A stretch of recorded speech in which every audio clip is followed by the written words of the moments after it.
पिछले एक महीने में बीजेपी 3 बार मुंह की खा चुकी है। प्रधानमंत्री नरेंद्र मोदी एक तरह से जीत की हैट्रिक बना चुके हैं, लेकिन किसी चैनल पर, किसी अखबार में इस बात को लेकर के चर्चा नहीं हो रही है। पिछले एक महीने के अंदर पहले चंडीगढ़ का मेयर इलेक्शन, फिर झारखंड के अंदर और अब हिमाचल प्रदेश के अंदर 3 जगह पर बीजेपी को मुंह की खानी पड़ी है। यहां तक कि सुप्रीम कोर्ट को यह कहना पड़ा है कि यह लोकतंत्र की हत्या है, लेकिन बार बार बीजेपी इसी तरह के कामों को आगे जारी रखती है। और सोचिए कि बीजेपी में आज जो कुछ हो रहा है, क्या वो नरेंद्र मोदी जी के इशारे के बगैर या उनकी अनुमति के बगैर हो सकता है? आज जो कुछ बीजेपी में हम देखते हैं वो सीधे सीधे मोदी शाह की झलक है। आज जो कुछ बीजेपी के अंदर हो रहा है वो सीधे सीधे मोदी शाह के इशारे पर, उनके आदेश पर, उनकी अनुमति से हो रहा है। तो कोई यह कहे कि झारखंड के अंदर जिस तरह से सरकार को गिराने की कोशिश की गई थी वो मोदी जी के बगैर की गई थी? क्या 7 सम्मन जो भेजे गए उनके पीछे और उनके बाद में जो कुछ होगा उसकी प्लानिंग पहले से नहीं हो चुकी थी झारखंड के अंदर?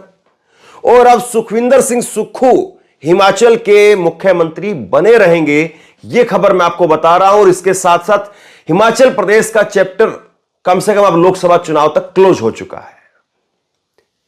हिमाचल प्रदेश में अब सुखविंदर सिंह सुक्खू ही मुख्यमंत्री बने रहेंगे। लोकसभा चुनाव तक बदली नहीं होगी। प्रियंका गांधी ने बातचीत की है और बातचीत करने के बाद में सब कुछ अब धीरे धीरे सामान्य पटरी पर लौट रहा है। 6 विधायक जो कि क्रॉस वोटिंग करके गए थे उनको लेकर के स्पीकर ने फैसला सुरक्षित रख लिया है और स्पीकर उस पर अपना फैसला सुनाएंगे। लेकिन इस सबके बीच में यही निकल करके सामने आ रहा है कि चाहे हिमाचल प्रदेश हो, चाहे चंडीगढ़ हो और चाहे झारखंड हो, तीनों जगह पर बीजेपी ने मुंह की खाई है। और यह सब कुछ हुआ है 2024 के चुनाव से पहले। सोचिए कि अगर यही सब कुछ 3 जगह पर बीजेपी, अगर किसी दूसरी पार्टी को मुंह की खानी पड़ती, अगर उनकी रणनीति विफल होती, अगर 3 जगह पर कोई पार्टी फेल होती और तीनों जगह पर एक ही प्रयोग किया गया, और अगर तीनों जगह पर वो पार्टी फेल होती तो क्या कुछ जो है वो अभी तक मीडिया के अंदर उस पार्टी को लेकर के कसीदे गढ़े जा रहे होते, किस तरह से जो है वो कहा जा रहा होता कि देखिए फला पार्टी फेल हो चुकी है और फला पार्टी का वर्चस्व है। इस बात को लोग मान रहे हैं। अब बीजेपी का वर्चस्व खत्म हो रहा है या बीजेपी फेल हो रही है, या बीजेपी जिस तरह से बार बार बैकडोर से जाकर के सरकार बनाने की जो कोशिश कर रही है और उस कोशिश में बीजेपी न केवल फेल हो रही है बल्कि मुंह की खानी पड़ रही है। तो इसलिए क्या अब इस पर सवाल नहीं उठने चाहिए? क्या अखबारों के अंदर किसी कॉलम में आपने इस बात का जिक्र देखा? क्या कोई इसको लेकर के कोई लेख छपा है, कोई आर्टिकल इसको लेकर के छपा है कि कैसे बीजेपी को अलग अलग 3 जगह पर इसको लेकर के मुंह की खानी पड़ी है? यह सबसे बड़ी स्टोरी है। मुझे लगता है कि आज की सबसे बड़ी स्टोरी यही है। कांग्रेस पर इसको लेकर के बात की जा सकती है, कांग्रेस को इसको लेकर के नसीहत दी जा सकती है, कांग्रेस को इसको लेकर के लताड़ भी, फटकार भी पड़ सकती है, लेकिन पहले हम बीजेपी की बात करेंगे, फिर उसके बाद कांग्रेस पर बात करेंगे। कांग्रेस पर निश्चित तौर पर बात होगी, लेकिन बीजेपी आखिरकार कर क्या रही है? क्या कहीं से, किसी इलेक्शन से भी बीजेपी सबक नहीं ले पा रही है? बीजेपी को यह सबक नहीं मिल रहा है कि किस तरह से लगातार बार बार सरकार को गिराने की जो कवायद लगातार चल रही है, क्या वो लोकतांत्रिक तरीके से ठीक है? और क्या आपकी जो छवि आप बना रहे हैं कि 400 सीट की बात है, या एक ऐसी छवि बना रहे हैं कि अभी तक कोई इतने मजबूत प्रधानमंत्री नहीं हुए, या ऐसी छवि बना रहे हैं कि आप ही के पास में सारे चाणक्य आ गए हैं, या ऐसी छवि बना रहे हैं कि आप तो इतनी बड़ी पार्टी हो गए हैं कि सारी पार्टियों से नेता टूट टूट करके आपके पास आ रहे हैं? अगर यह सब कुछ हो रहा है, यह सब कुछ किया जा रहा है, तो ऐसे में सबसे बड़ा सवाल यह कि आपको ये तरीके क्यों अपनाने पड़ रहे हैं? इस तरह के ढकोसलों का सहारा आपको क्यों लेना पड़ रहा है? और क्या ये आपकी पोल नहीं खोल रहा है? क्या इससे आपकी सीधे सीधे तौर पर आपकी पोल उजागर नहीं हो रही है?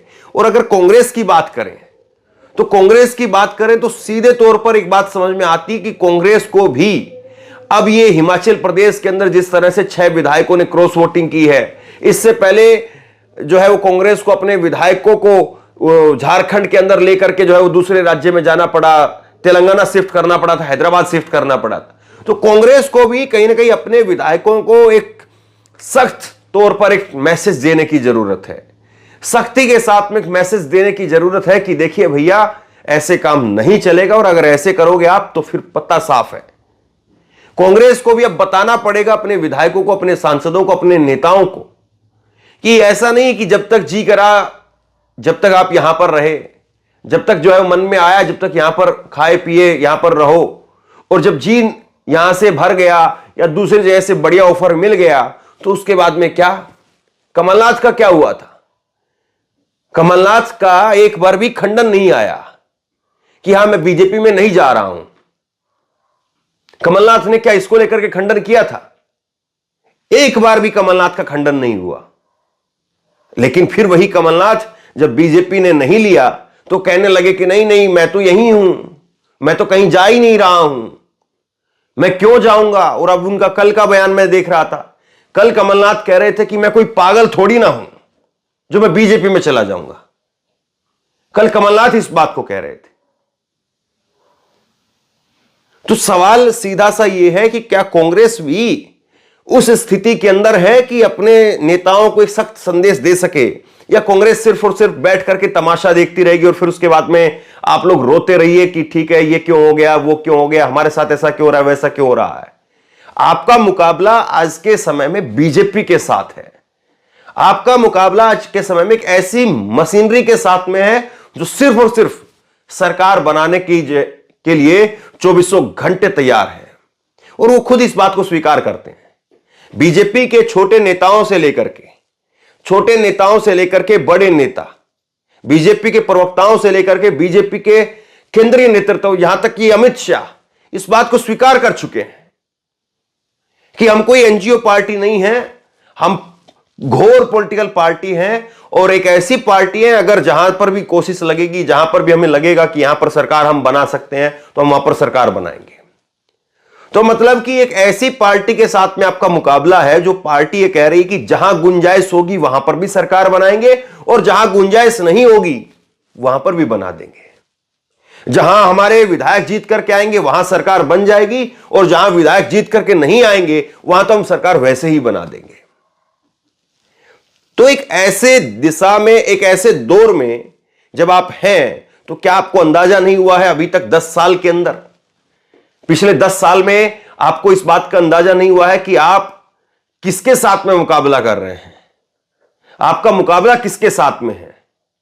और आपका मुकाबला एक ऐसे पार्टी के साथ में, एक ऐसे राजनीति दल के साथ में है, तो फिर कैसे जो है वो आप ये सब कुछ कर सकते हैं, कैसे इतने ढीले रवैये के साथ में आप चल सकते हैं।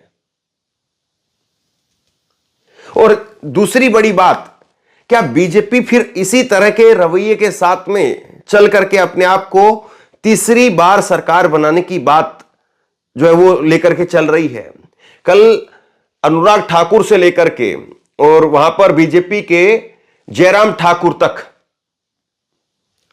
हिमाचल प्रदेश के बीजेपी के नेताओं की मैं बात कर रहा हूं, सबके बयान आप निकाल करके देखिए। सबको कल लोकतंत्र याद आ रहा था, सब इस बात का जिक्र कर रहे थे कि कैसे जो है वो लोकतंत्र को खत्म किया जा रहा है। सब इस बात का जिक्र कर रहे थे कि देखिए किस तरह से जो है वो लोकतांत्रिक प्रक्रियाओं को खत्म किया जा रहा है। सब इस बात को लेकर के सवाल पूछ रहे थे कि 15 विधायकों को सस्पेंड कर दिया गया है, यह परंपरा नहीं रही है विधानसभा के अंदर। तो कल परंपराएं और कल लोकतंत्र जो है वो उनको याद आ रहा था। और आज जब इससे पहले जब संसद के अंदर, ये तो 15 सस्पेंड हुए हैं, ये तो 15 ही केवल सस्पेंड हुए हैं, और संसद के अंदर जब 150 सस्पेंड कर दिए गए सांसद, तो परंपराएं और लोकतंत्र याद नहीं आया। तब परंपराओं की दुहाई और लोकतंत्र की दुहाई कहां पर थी? तब तो आपके हाथ में चाबी थी, आपके हाथ में स्टीयरिंग था। और जब आपके हाथ में चाबी और आपके हाथ में स्टीयरिंग था तो आपने कैसे गाड़ी चलाई है? क्या इसको पीछे वाले नहीं देख रहे हैं? इसको पीछे वाले देख रहे हैं, और पीछे वाले जब देख रहे हैं तो वो बताएंगे भी आपको जब आगे आएंगे आपसे कि गाड़ी कैसे हम चला सकते हैं। और यही लोकतंत्र का जो है वो इस वक्त में एक नंगा नाच हर कोई अपने अपने तरीके से गढ़ रहा है। और इसीलिए सवाल जो है वो मौजूदा समय के अंदर उठाना जरूरी है। इसीलिए सवाल पूछना जरूरी है कि आखिरकार ये मदर ऑफ डेमोक्रेसी के संकेत हैं क्या? ये अमृत काल के अमृत महोत्सव के संकेत हैं क्या? ये मूल सवाल है। लेकिन जिस तरह से हो रहा है आज के दौर में, जिस तरह से चीजों को गढ़ा जा रहा है, चंडीगढ़ मेयर इलेक्शन के अंदर क्या हुआ? चंडीगढ़ मेयर इलेक्शन में सीधे तौर पर यह बात दिख गई थी, यह सीधे तौर पर बात स्पष्ट हो गई थी कि चंडीगढ़ मेयर इलेक्शन में धांधली की गई है। लेकिन उसके बावजूद बीजेपी ने बाकायदा उसको जश्न मनाते हुए शेयर किया और कहा कि यह तो झांकी है सिर्फ। वो साफ तौर पर दिख रहा था चंडीगढ़ मेयर इलेक्शन में जो कुछ आप कर रहे हैं वो लोकतंत्र के ऊपर धब्बा है, लेकिन आप उसको झांकी बता रहे थे। वो तो भला उस सुप्रीम कोर्ट का कि सुप्रीम कोर्ट ने जो है वो आपके मुंह से जो है वो निवाला निकाल लिया, और आप 3 पार्षदों को, आम आदमी पार्टी के 3 पार्षदों को अपने पास भी लेकर के आ गए थे। तो सोचिए किस तरह की राजनीति आज चल रही है। जब आप एक तरफ दिखाते हैं कि हमारे पास में तो इतना सब कुछ है, मोदी जैसा नेता है, अमित शाह जैसे चाणक्य हैं, जब इस तरह की बातें कही जाती तो उन बातों में कहां गुंजाइश रह जाती इन चीजों की कि यह कहा जाए कि देखिए साहब इस तरह से जो है वो चीजें हो रही हैं। कहां इन चीजों की गुंजाइश रह जाती है? और अगर इसमें सुप्रीम कोर्ट इसमें दखल नहीं देता चंडीगढ़ इलेक्शन के अंदर, तो फिर ये पैटर्न स्थापित हो जाता। और अब कहां बीजेपी जो है वो इन सारी चीजों को लेकर के बाज आती हुई दिखाई दे रही है। क्योंकि अभी भी जहां पर उत्तर प्रदेश में जहां पर चुनाव में जीतने की संभावना 8वें उम्मीदवार के लिए थी ही नहीं, लेकिन तब भी 8वां उम्मीदवार जो है उतार दिया गया। और अखिलेश यादव ने बहुत सही कहा। अखिलेश यादव कल एक टीवी प्रोग्राम पर थे और उन्होंने कहा इस बात को कि जिनके सिर्फ 9 विधायक थे उनको हमने राज्यसभा भेजा। जयंत चौधरी के सिर्फ 9 विधायक थे और मैंने उनको राज्यसभा भेज दिया। ये जयंत चौधरी के लिए जो है अखिलेश यादव ने कहा। और आज जब बारी आई अपना वो कर्ज उतारने की, तो वो कहां है? एक एक विधायक ने मुझसे कहा था कि हम नहीं पलटेंगे, लेकिन वो जब उनसे दोबारा दोस्ती होगी तो मैं पूछूंगा कि वो चवन्नी थे क्या जो पलट गए? ये अखिलेश यादव ने कहा। तो चाहे उत्तर प्रदेश हो, चाहे झारखंड हो, चाहे बिहार हो, बिहार में तो पूरी पटकथा ही अलग है, कहानी अलग है। और अब बिहार में तो कुछ और बड़ी तस्वीर चल रही जिसकी सुगबुगाहट जो है वो आ रही है धीरे धीरे करके। और जैसे ही वो खबर पुख्ता होगी तो मैं बिहार से एक बहुत बड़ी खबर आपको बताने वाला हूं। और अगर ये हो गया, बिहार के अंदर जो चल रहा है इस वक्त में, जो अंदर खाने जो पक रहा है इस वक्त में, अगर ये वाकई सही है, हालांकि मैं उम्मीद कर रहा हूं कि गलत हो, अगर ये वाकई सही है तो फिर आप देखिए कि आपकी किस तरह से जो है वो कहानी बनती है और किस तरह से पूरे देश में लोकतंत्र के नाम पर एक बड़ा धब्बा जो है लगता है। तो सीधा स्पष्ट सवाल यह है कि बीजेपी आज जो कुछ कर रही है इसको लोकतंत्र का नाम कैसे दिया जा सकता है? यह बिल्कुल सही है कि कांग्रेस ने भी इससे पहले इसी तरह से किया था, लेकिन बीजेपी की आज जो चीजें हो रही हैं, बीजेपी जिन चीजों को कर रही है, अगर वही लोकतांत्रिक प्रक्रिया है तो कल बीजेपी के साथ में यही चीजें पलट करके की जाएंगी। जिस तरह से कल विधानसभा के अंदर किया गया, जो लोकसभा के अंदर आप कर रहे थे, वही सेम टू सेम पैटर्न आपके साथ में विधानसभा के अंदर किया गया। तो फिर आपको, आपके लिए कौन खड़ा होगा?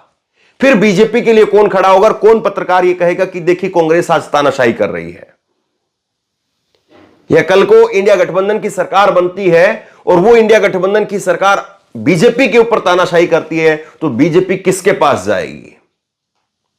तो ये चीजें समझनी चाहिए। अटल बिहारी वाजपेयी ने कहा था कि हम ही हम हैं और हम ही हम रहेंगे, ये वहम पलता रहेगा। और वही वहम जो है वो बीजेपी पाल रही है आज। लेकिन जब अटल बिहारी वाजपेयी जैसे जो नेता थे उनको भी एक वक्त में लोगों ने नकार दिया और उस वक्त में भी कोई नेता सामने नहीं था। उस वक्त में भी अटल बिहारी वाजपेयी के सामने कोई ऐसा नेता नहीं था जो ये कह सकें कि अटल बिहारी वाजपेयी को रिप्लेस करके इनको प्रधानमंत्री बनाया जा सकता है। लेकिन सरकार बनी, 10 साल सरकार चली और किस तरह से फिर जो है वो चीजें हुई है वो आपके सामने है। अब सवाल यह है कि अगले 1 महीने में, अब फरवरी तकरीबन खत्म हो चुका है, मार्च का महीना बाकी है, 10 अप्रैल के आसपास वोटिंग शुरू हो जाएगी और मार्च में भी करीब जो है वो 10-15 मार्च के बीच में आचार संहिता भी लग जाएगी। तो ऐसे में बीजेपी क्या अभी और निचले स्तर पर जाएगी या बीजेपी कम से कम इन चीजों से, इन घटनाओं से सबक लेगी? सवाल यह है। तो बहरहाल शेयर कीजिए इस खबर को, लोगों तक पहुंचाइए और आप क्या सोचते हैं नीचे कमेंट बॉक्स में लिख करके जरूर बताइए। और इसी तरह की तमाम खबरों के लिए ऑनलाइन न्यूज इंडिया को सब्सक्राइब कीजिए, साथ में जो बेल आइकन है घंटी उसको जरूर दबाइए ताकि जैसे ही कोई खबर अपलोड करें उसकी नोटिफिकेशन सीधे सबसे पहले आपको मिल सके। अगर ये वीडियो फेसबुक पर देख रहे हैं तो फेसबुक पर हमारे पेज को लाइक कीजिए, फॉलो कीजिए और इस खबर को शेयर कीजिए। आपका बहुत बहुत धन्यवाद।